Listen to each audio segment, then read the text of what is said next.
Live from Austin, Texas, this is the Plutopia News Network Happy Hour.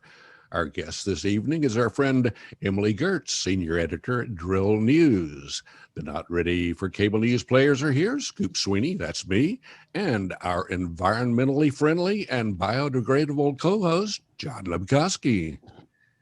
You are biodegradable. I'm not sure I'm fully biodegradable in accordance with all laws. Well, we'll have to work on that. Yeah, we certainly should work on that. Funny. Well, greetings. Nice to have you here snowy again. New York City. I'm in the unenviable position of being at the very start of these podcasts. I try to grab the link and post it in a second place. And so I'm always distracted when I'm supposed to be speaking up and talking to people. But I'm going to do this real quick. I guess that's why you're not ready for prime time players. Yeah, they wouldn't have us. We wouldn't have them. So I'm ready now. It works out that way. Yeah. And Scoop already did the intro, really. Emily is senior editor at Drill News. We know that. Yes. And that you report on the intersections of climate, environment, science, technology, and society. Yes. Which is a lot of stuff. That's a lot to have to intersect. To keep in your head. Yeah, exactly. Yeah. See, I was intersectional before it was hip. Well, I have a question for you about today. There were a couple of announcements. I think it was today that we found out that Michael Regan was going to be the head of the EPA. Do you know anything about Michael Regan? Or Reagan? Wow. Reagan. Yeah. I don't know which pronunciation is correct yet. And actually, funny you should ask, because I immediately ran off with my fingers to find more stuff about him. Yes. So now I can say a couple things about him. He is a former EPA appointee who did air quality policy at the agency, and has been, I don't remember the exact title, but essentially the head of North Carolina's Department of Environmental Quality most recently. And so he would be coming back to EPA from that role at the state in North Carolina. So air quality is an interesting qualifier here, because the Biden administration really is following through on his promises that he made as part of sort of the reconciliation with the Sanders side of the party, Sanders-Warren side of the party after the primaries, to really prioritize climate. And in EPA, the Air Quality Office is where basically climate policy gets set or sandbagged, because right now the only way the federal government can set limits on carbon pollution is using the Clean Air Act. So that's a pretty interesting thing, that a specialist in air quality might end up being the top guy at EPA. He's also considered very strong on environmental justice, which was another thing that the Biden-Harris campaign committed to doing, prioritizing environmental justice as in their appointments and policy. From what I can tell, it was one of the first nominations that met with sort of universal happiness from the progressive wing and the environmental justice wing of the Democratic Party, and also all the activists like the Sunrise Movement, who are keeping a very close eye on the direction the party takes, the Biden administration takes on climate primarily. So that's what I know. So, and he is Black. I think if he is confirmed, he will be the first ever Black EPA administrator. So that is significant and exciting as well. And when you say environmental justice, what does that entail? Well, what the phrase encompasses is she pauses. Funny, because as an editor lately, I have been trying to figure out exactly how to unpack this in written terms without like writing a mini textbook in an article. Essentially, what it means is that historically speaking, Black, brown, and poor communities in the United States have been much more beset by siting of industrial facilities than better off and white communities. So as a result, if you are a person of color, you are much more likely in this country to be living somewhere with terrible air quality, for instance, due to pollution. If folks have ever heard of the area in Louisiana called Cancer Alley, that is roughly an 85-mile strip from New Orleans to Baton Rouge that is full of industrial facilities, chemical plants, petrochemical plants, and a lot of the communities where are nearby, a lot of these plants are Black or people of color. So environmental justice means essentially investigating those situations and righting those wrongs. You know, at a minimum, you want to get those people, all the people operating those plants, to stop polluting so much. Now, some pollution is allowed under the law, so and they are not necessarily doing anything illegal by simply being in business. But so the question is, how do you right that historic, decades-long series of wrongs? Well, this makes me think about an article I was reading in a recent New Yorker about Hayneville, Alabama, and the way that there the sewage treatment, the sewage systems are just not safe, and they're backing up into properties and so forth. And this is affecting Black neighborhoods because of where those things are positioned, and also because of inaction, really. So I guess that's a similar kind of issue. Oh, very much so. I mean, you know, the extent to which those kinds of municipal systems get established or not established and maintained is another facet of environmental racism or environmental injustice. In terms of EPA, though, the phrase comes up a lot in terms of, you know, again, air quality, because EPA is the agency that enforces the Clean Air Act.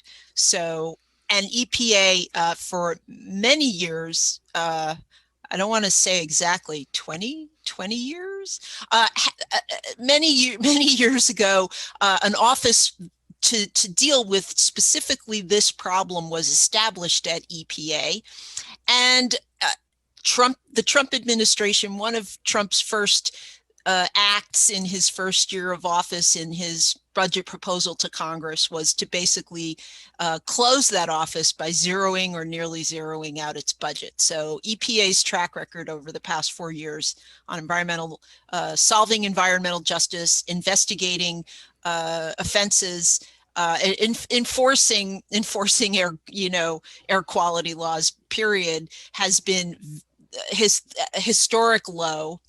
And so part of the Biden administration's set of commitments is to not only reestablish those processes at EPA, but to strengthen them, and to also create White House level positions that are devoted to solving environmental justice issues. Yeah, I have a theory that that Donald Trump is a big fan of Ghostbusters.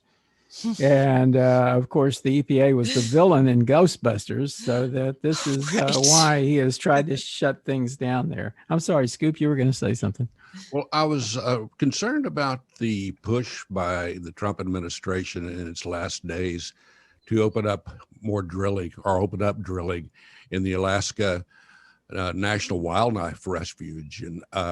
And do you think that is going to come to fruition for him, or are they going to be able to stop that with a new administration? That's great. Great question. And as John knows, this has been a big interest of mine as a reporter for years, although sadly I've yet to actually get up there myself. I feel it's always important to say that because it's, you know, to be reporting on it from my desk for all these years does not make me an expert. It just makes me a reporter who's really interested in the Arctic refuge. But it's a great question to just sort of fill people in super quickly. There is this gigantic wildlife refuge in the northeastern corner of Alaska. It's called the Arctic National Wildlife Refuge.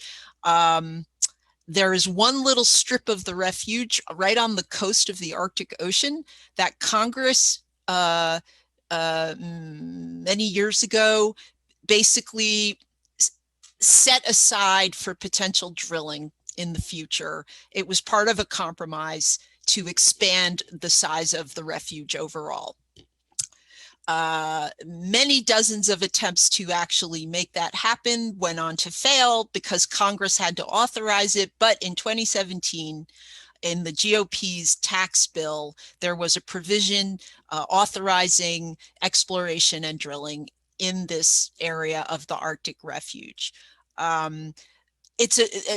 Proponents will say it's only a very tiny percentage of the refuge, but the issue is that it is the most biologically vital part of the refuge. It is habitat for all kinds of wildlife species, including hundreds of migratory birds every year. It's polar bear denning territory. Yeah, it's a tiny area with a huge living impact on the refuge. It's also the area where caribou mate and give birth in the spring, and it's not clear that if drilling happens there, what's going to happen to those caribou who are extremely vital to subsistence living up there and have spiritual connections with some of the Alaska Native nations. So, fast track. They have pushed so fast to make these leases happen in the last 2 months or so. It's truly a blinding speed.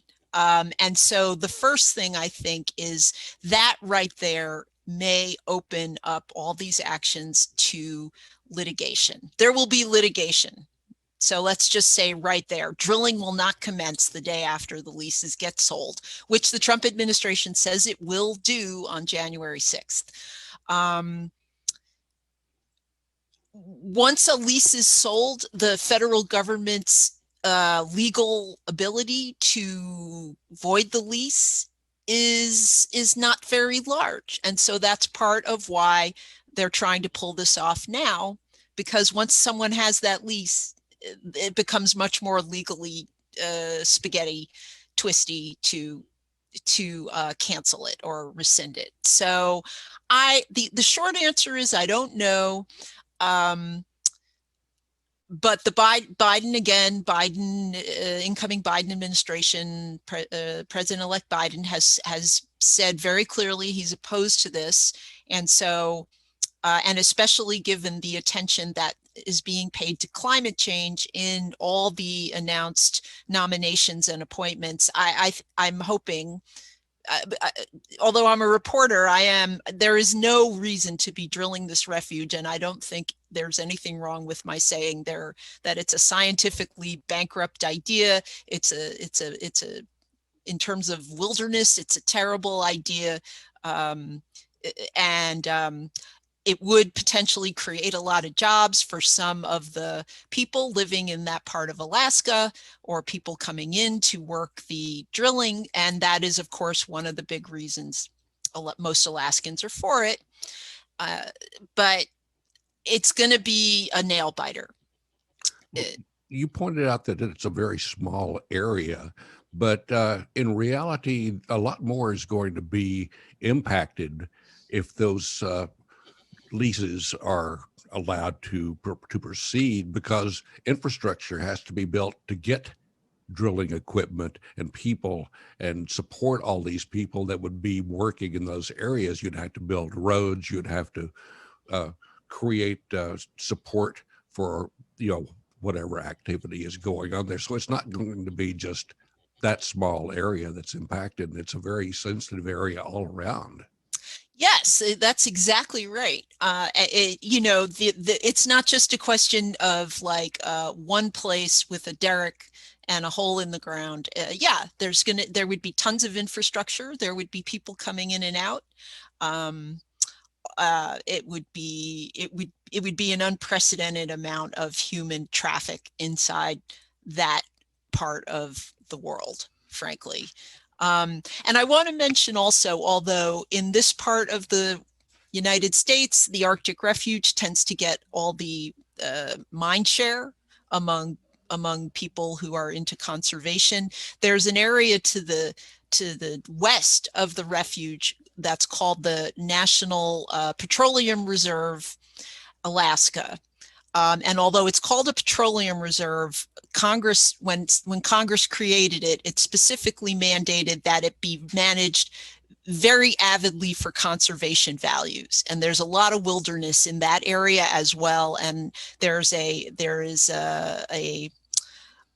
drilling sale that has taken place in that the Trump administration has again pushed towards final approval very quickly, and this summer, largely under the cover of the COVID emergency, they finalized this sale. It's called the Willow Sale. So that's another very sensitive wilderness area right next to the refuge that's at risk. So it's a huge push into the Arctic at a time when we're running out of time to deal with climate change. The last thing we need to be doing is pumping more oil out of areas that may never recover from it. And several years ago, I even reported on a study where scientists did estimates and modeling and said basically no oil or gas should be harvested from the Arctic from that point forward, which was about 5 years ago. Like it's going to be disastrous for the climate if for that amount of oil and gas to be burned and create carbon pollution in the atmosphere. Yeah, if it's actually used. Yeah. Sorry, I could rattle on forever about the Arctic Refuge. So sorry about that. But yeah, I wish I could say like, no sweat, the Biden administration will be able to make this stop, but I don't know. I kind of don't get it. I mean, the price of oil right now is not that high. I don't know how there's an economic justification for going in there. And I know some people ask the question, why do you care about a bunch of animals and trees? It's sort of like the Giovanni Ribisi character in Avatar, if you remember that, where he said, well, it's just a tree. Right. Yeah. I mean, if that's the level at which the conversation is happening, obviously, like the meeting of minds is very unlikely to occur. Yeah, it's a scary situation, I guess. And from the economic perspective, as you were saying, it's hard to understand right now what company in its right mind would want to invest what it will take to drill on the coastal plain of the Arctic Refuge, which is incredibly remote. And like I said, right on the Arctic Ocean, the amount of time in a given year they could be in there actively working would be very small. There are no known current seismic evaluations of the area, although in this rush, the Trump administration is fast tracking a contract for seismic testing in the area. And right now that's in a comment period, a remarkably short comment period right during the holidays. So no one will notice it. And, I think, I haven't been told that officially, but yeah. And it's one thing that I'm really curious about is who is going to bid for these leases. It's just based on observing the oil industry. I don't think you're going to see the majors, the oil majors, trying to get in on the refuge. It's going to be a different tier of companies that will probably be kind of obscure to a lot of us. You can have a gold rush. I mean, we had something like that in West Texas here not long ago. There was a huge supply of oil that they discovered under actually my old hometown of Big Spring, Texas, Howard County.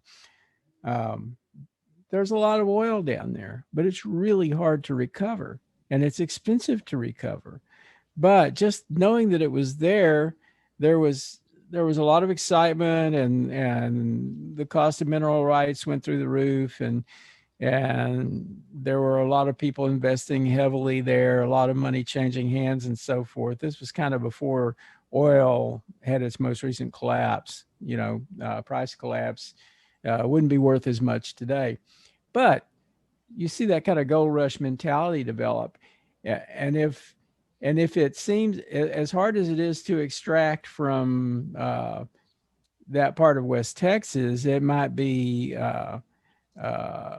somewhat easier to extract it, even though it is difficult to go into the refuge and extract that oil. It may still be cheaper and easier there than it would be in other areas where they know there's oil, but they know it's really, really hard to reach. I'm not an expert on, petroleum engineering, but I would just say again, now I've been through some of those areas in West Texas where some of that drilling takes place. And while it's remote, and while those deposits are, all the really easy oil has been sucked up. So now they're digging deep for, trying to figure out how to get these more, difficult deposits out of the ground. That is infinitely easier environment for heavy industrial activity than, as I understand it, the coastal plain of the Arctic refuge. I mean, it's huge. It's remote. It's on the Arctic Ocean. You can't just have a ship come in, although I suppose that might be how they bring in some of the heavy equipment if it gets to that. I don't know. Again, this isn't my area of expertise, but the Arctic is the toughest environment in which to extract oil and gas on planet Earth. And again, it makes me wonder at this point, given how bad the oil market is, who would think it was worth it to try and do it. They could just want to get their hands on a lease. I mean, this is almost a religious issue for people who support it. It's been, they've been trying to open up that refuge for decades. Congress, when it never worked, when Congress would pass a bill, there would be a Democratic president who wouldn't sign it. And when there's been a Republican president, there was, a Democratic Congress that wouldn't pass it, but all the pieces lined up in the first 2 years of the Trump administration, and they got it through.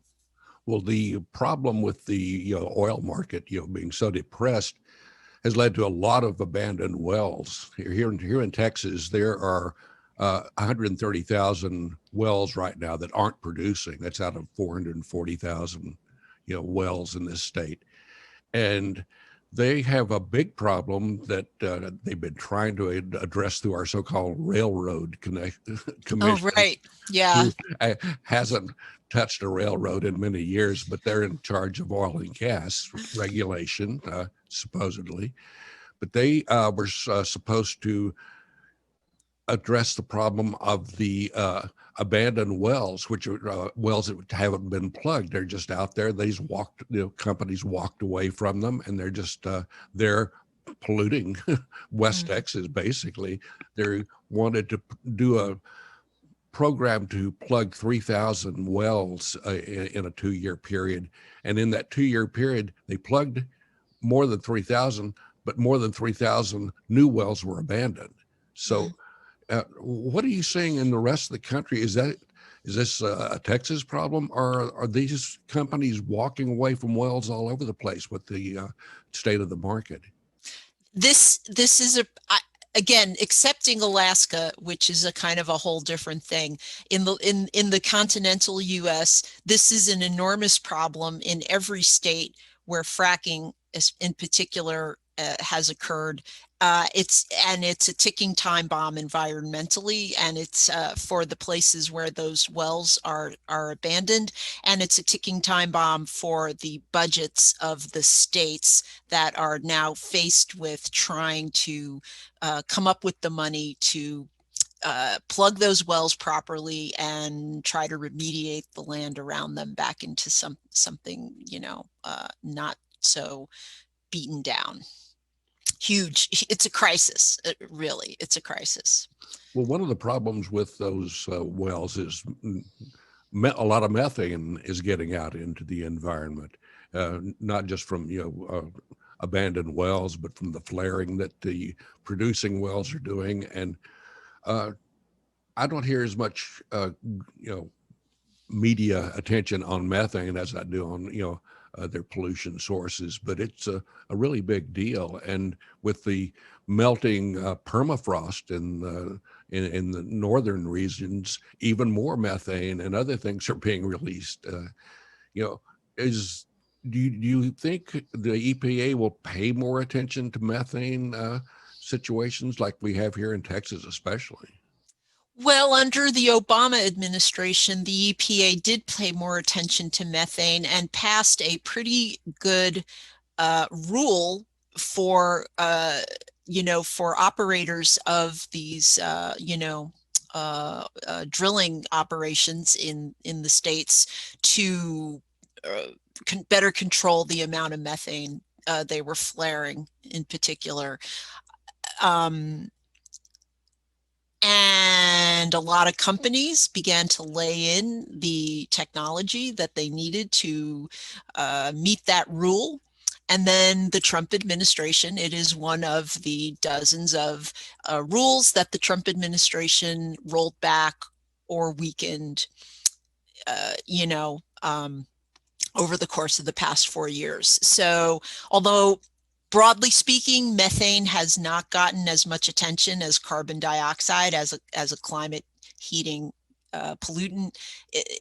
That's changing, but now part of the question is what it's going to take, say, for the Biden administration to reverse what the Trump administration did to the methane rule, and then to enforce it. And as you note, that's a human-made source of methane, but warming conditions are starting to create natural releases, or unnatural, but not directly as a result of drilling or gas and oil extraction as well. Yeah, methane's a huge problem. I actually can't think about it too often. It depresses me too much. When I'm reporting on it, okay, but otherwise, I just go have a cup of coffee and try to put it out of my head for a while. Very potent greenhouse gas, and we're not doing much to control it. Well, this might be kind of a hard question, but I mean, we all know that the Trump administration has had a deleterious effect on climate policy and environmental policy. How hard will it be to fix this stuff once he's out of office and Biden's in there? Biden has a real uphill climb, doesn't he? Yeah, he does. If you've seen it, if you've followed any of the coverage of this conversation generally, of like, what can Biden do? It's a really good question, because it can take, because the process of getting an environmental rule set up is so intricate, involving panels and research and proposals and comment periods and the amount of time finalizing a rule. Rolling that back, it can be very difficult, very intricate. And that's part of what is so terrible about what the Trump administration did is from the get-go, this was one of their big activities, was rewriting a whole bunch of rules that weren't supposed to have been coming up for rewriting to weaken them. This is why when you hear people talking about this topic generally, you hear them saying, what can Biden do without Congress? Essentially, or what can Biden do that won't, that aside from beginning the process of having all these rules reestablished, and you know, are there executive orders that, or are they simply going to say, you know, when this rule was changed, the Trump administration failed to do X, Y, or Z, and therefore it's invalid, and so we're going to sort of go back to the rule it replaced? It's a great question. I mean, there's so much damage. It's amazing how much damage they managed to do in just 4 years. It sounds like people who are really worried about the Green New Deal shouldn't worry so much because it's not likely to happen, right? Well, I don't know. I mean, people knock on like the Green New Deal, but you know, were we talking about a Green New Deal 2 years ago? No, we were not. That idea has become part of the general conversation so quickly that, I mean, that alone counts as like a huge success. It has totally redefined how we're talking about climate action, how we're talking about environmental justice, how we're talking about, you know, rebuilding or building new infrastructure. It's having a huge impact, whether or not its proponents, I mean, whether or not the opponents to it want to admit it. It's now the frame of conversation. Well, most people don't even know what's in the Green New Deal, right?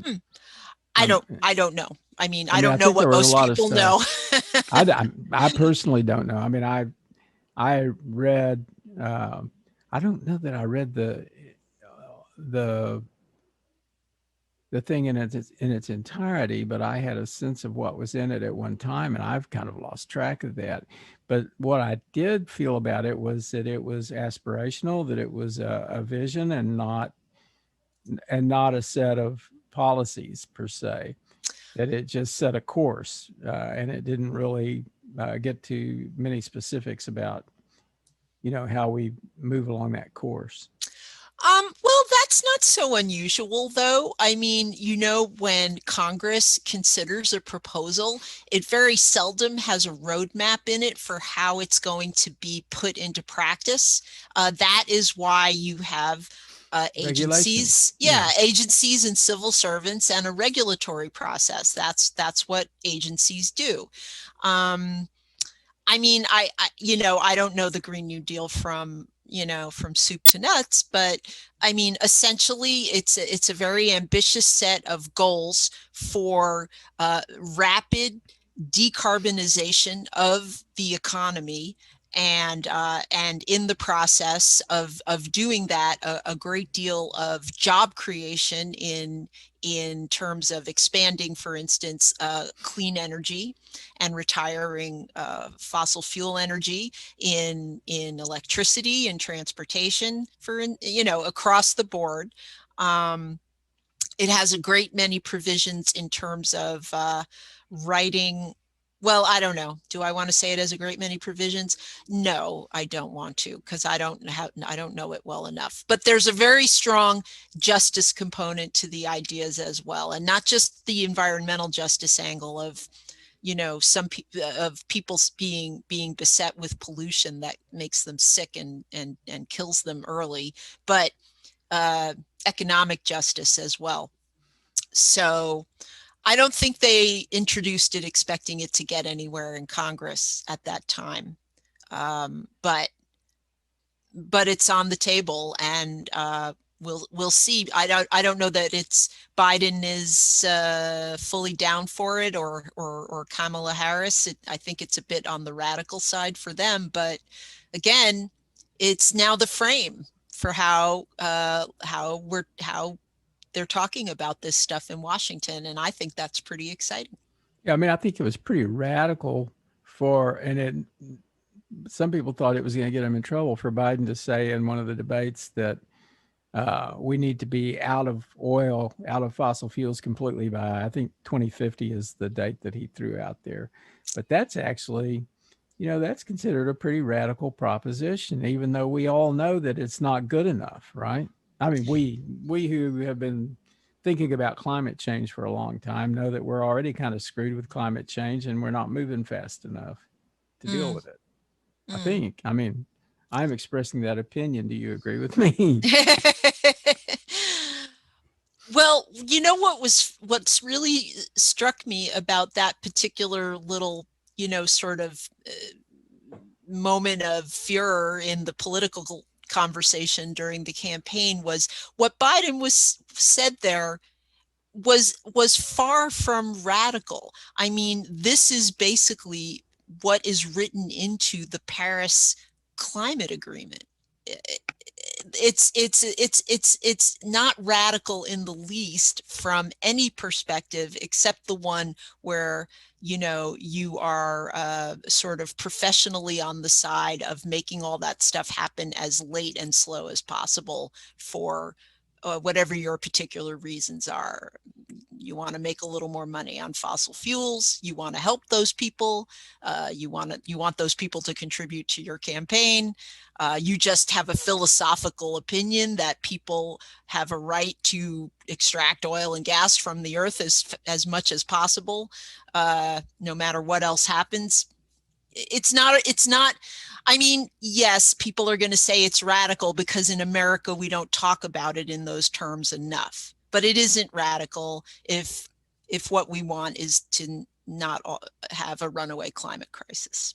Well, Biden has promised to rejoin the Paris Accord, and I'm expecting that to be a big battle. Do you think it's going to be a long, drawn-out battle, or is the process to rejoin simpler than I'm guessing it might be? No, I don't think it'll be a big battle at all, because when that agreement was created, all the people involved were, all the people involved, hundreds of people are involved in negotiating these agreements. Suffice to say, the agreement was structured such that a government such as the United States government did not have to get it through its national legislature for ratification. All the national plans for reducing carbon pollution in the agreement are all voluntary, technically, and there's nothing legally binding in the agreement, and that was all on purpose. And a big reason was because the Republican Party in the American Congress is basically the world's biggest impediment to climate action. And any agreement that was going to replace the earlier climate agreement, which was called the Kyoto Protocol, which was legally binding and which the US never ratified. So the successor to that had to take a different path in order for America to be able to act on it. And so no, all it will take, long story short, is for Biden to say, we are re-entering the Paris Agreement. Boom, done. Do you have any strong thoughts about the selection of Gina McCarthy to lead the climate efforts here for Biden? Do I have strong thoughts? I always, have strong thoughts. In this case, I have. That's a silly question. No, McCarthy's a great choice. She, reporters have mixed feelings about her in the sense of covering her Environmental Protection Agency was not always a fully transparent process. In that sense, she was like a lot of other,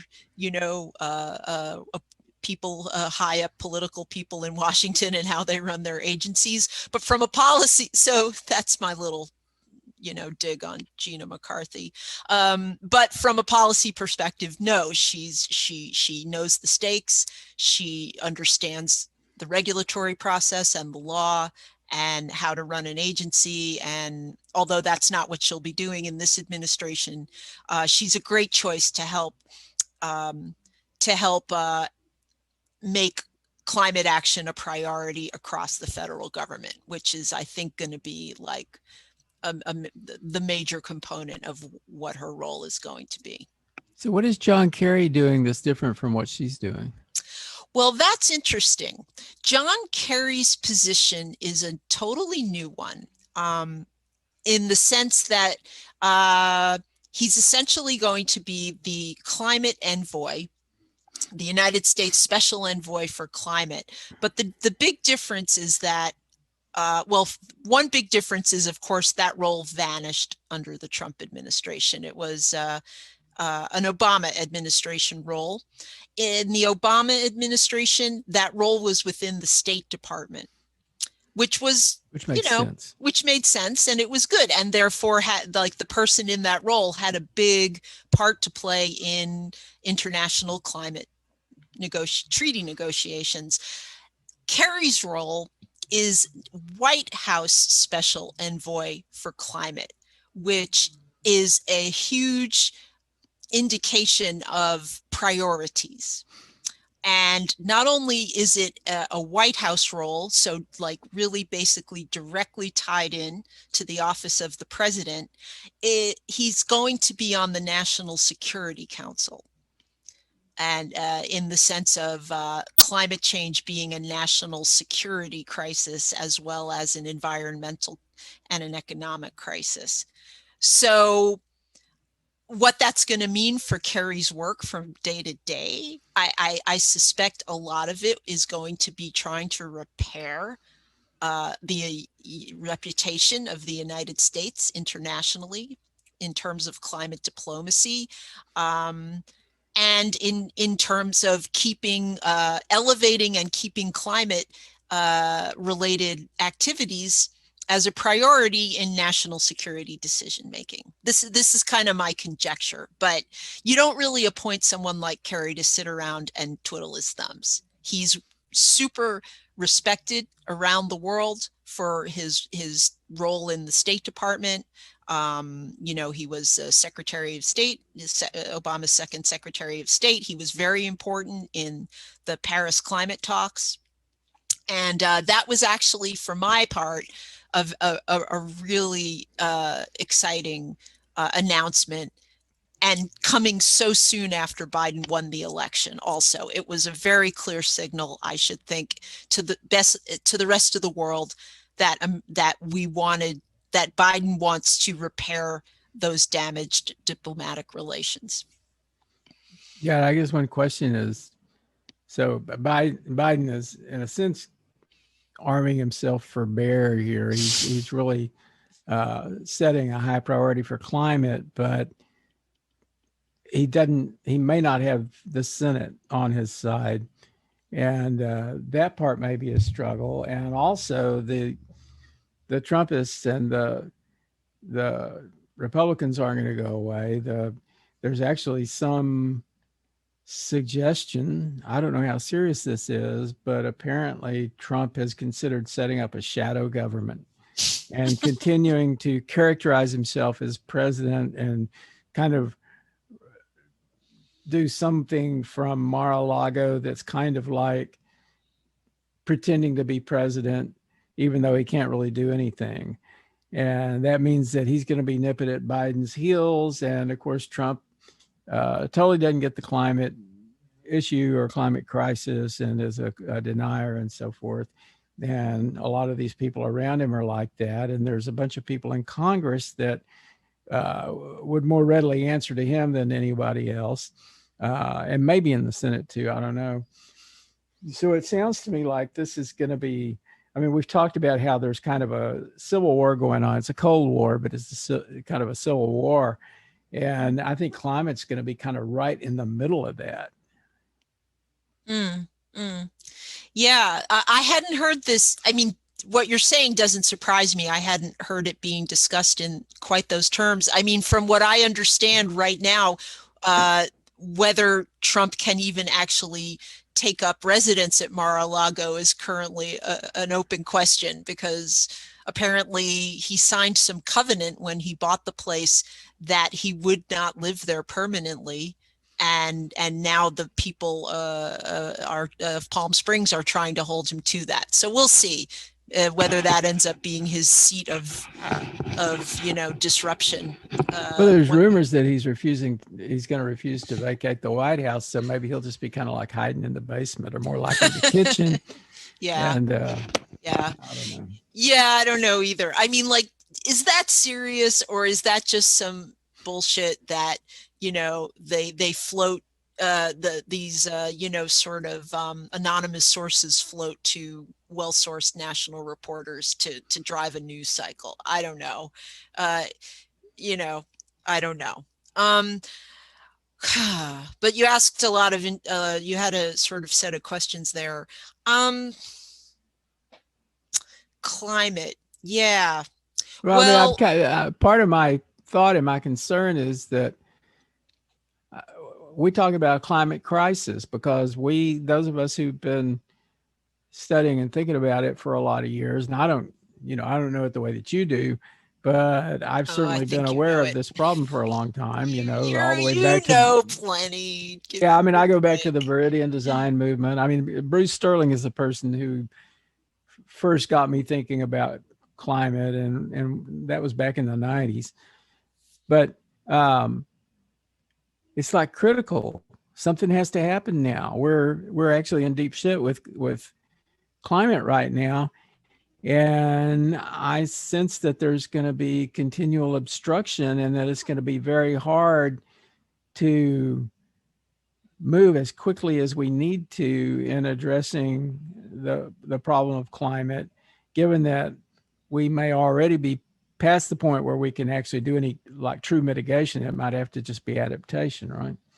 So I worry about how things are going to proceed, and how we can get to any kind of sane policy and sane actual action. I mean, people will talk about it a lot, but actually getting stuff done about climate, is that really going to happen in the 4 years of Biden's administration, or is he going to be fighting so many battles that climate sort of kind of gets buried?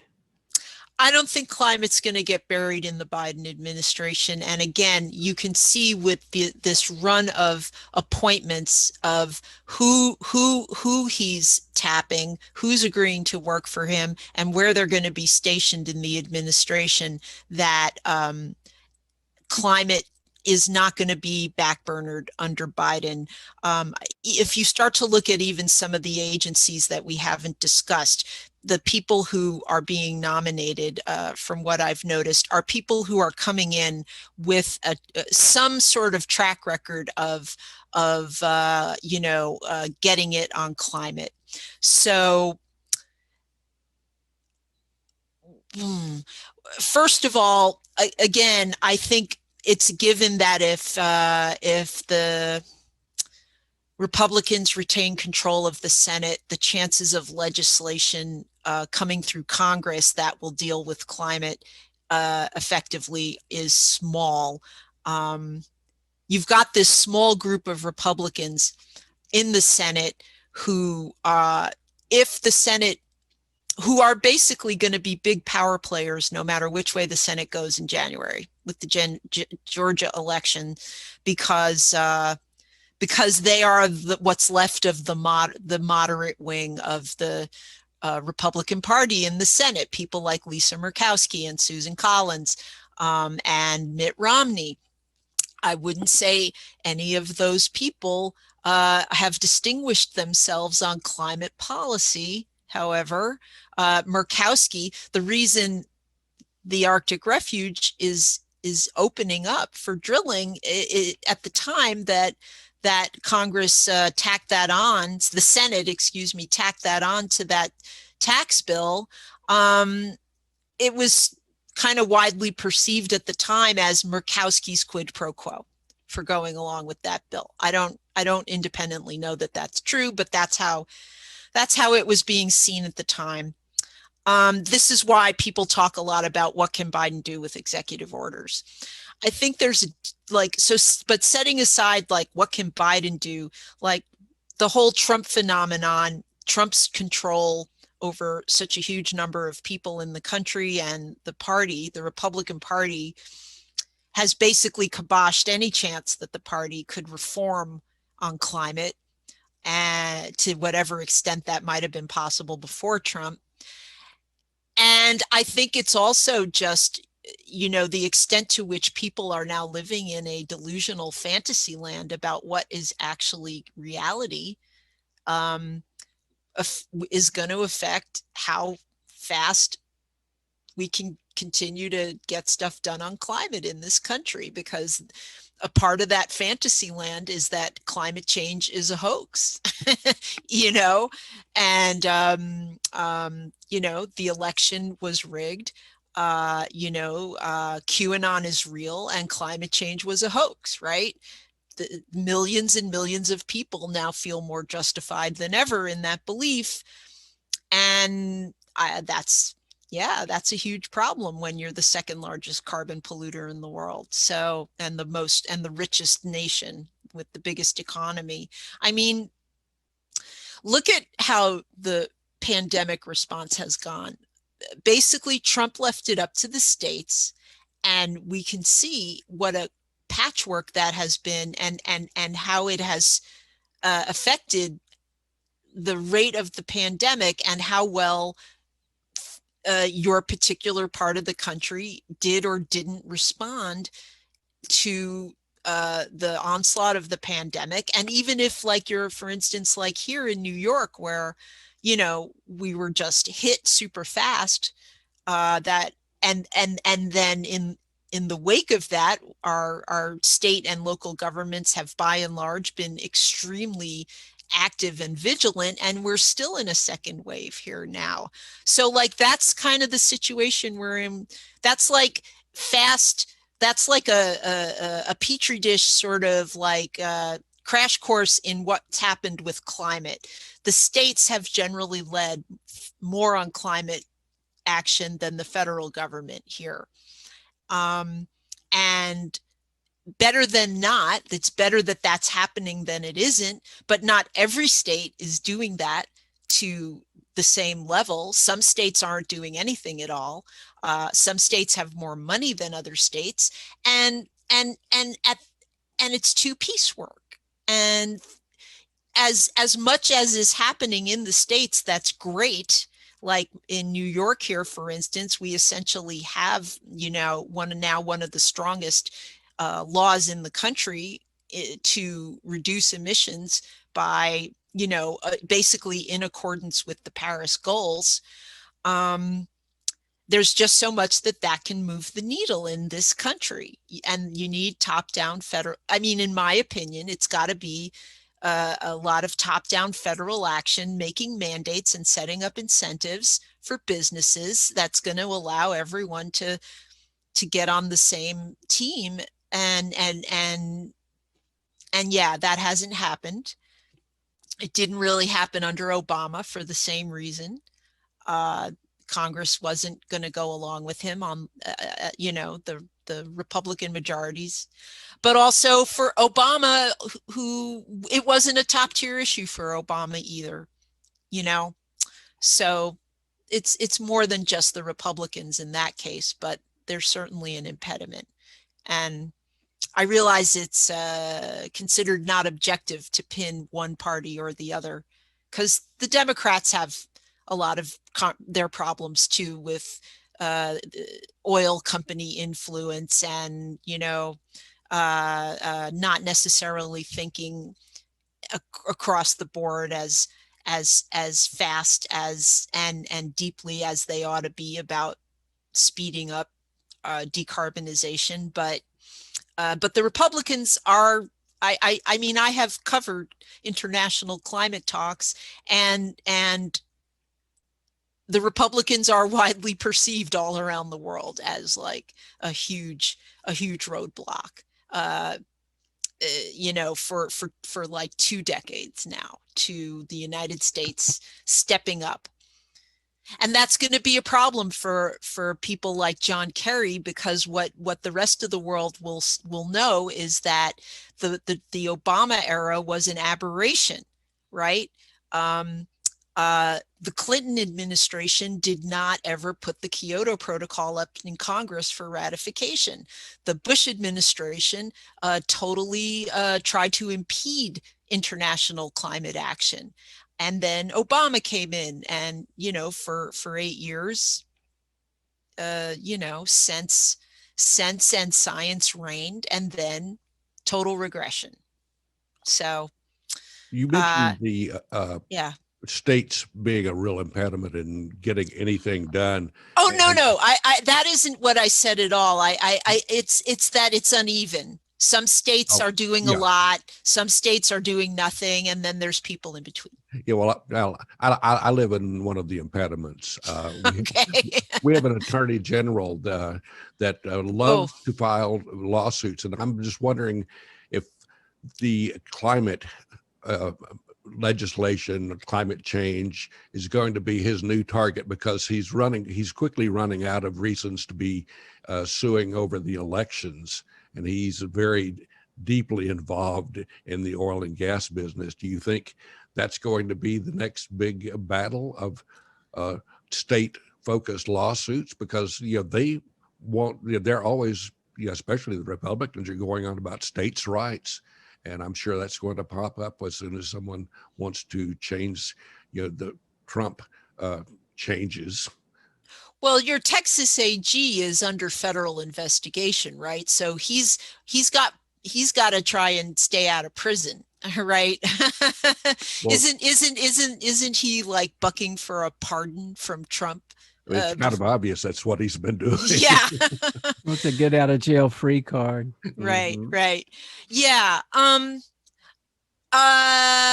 Yes. Definitely.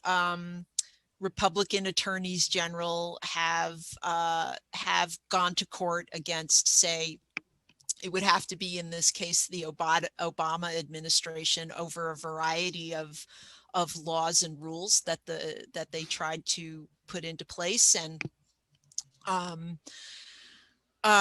it could be that they'll try to do that on various climate measures. I think some of it will depend on how Biden tries to make those measures happen.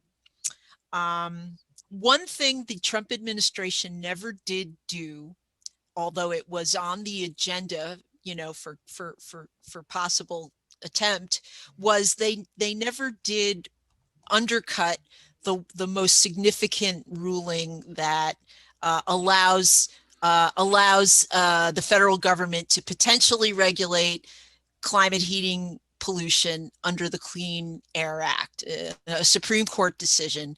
There was some talk in the first couple of years that they were looking for ways to do it. They didn't do it. On that basis, the states can't sue, because the Supreme Court decided that the federal government had this power. We have a new Supreme Court. They could decide differently, because it's now a majority conservative Supreme Court. But those cases, they can't go straight to the Supreme Court. A lot of those cases are going to have to work their way up through the system. So, yeah, it's not going to be an easy time from a climate perspective. And there are lots of other environmental things too that need attention in the wake of the Trump administration. Wildlife conservation went to hell. For instance, clean water protections got bollocksed up. There are so many things. Showerheads. Showerheads, right? They tried to roll back these regulations that no one even complains about anymore, like water efficient showerheads. I mean, it's remarkable. And 15 flush toilets. Yeah, Trump is, he was so stuck in like his Arrested Development in like the 80s, right? Of like, low flush toilets being an issue. I mean, who even talks about that anymore? Like, they figured out how to make a great water conserving toilet with a great flush. Like, that problem is solved. He's But obviously had some difficult bathroom experiences. Yeah, I And think he had a potty we training have problem. we have run out of time. wow. That means And you this have to has just come been back. an amazing conversation. This has been great, and we look forward to the next one. Well, thanks for the great questions. It's fun to get to, yammer about this stuff for a solid hour. Oh, Thanks for the Thank great you. answers. Yeah. Okay. Well, we will see you soon, Emily. Okay. And Scoop, I will see you soon as well. You can't count on Even it. sooner, much sooner. So off we go, and Merry Christmas to all, and to all a good night. Good night and good evening. Good night.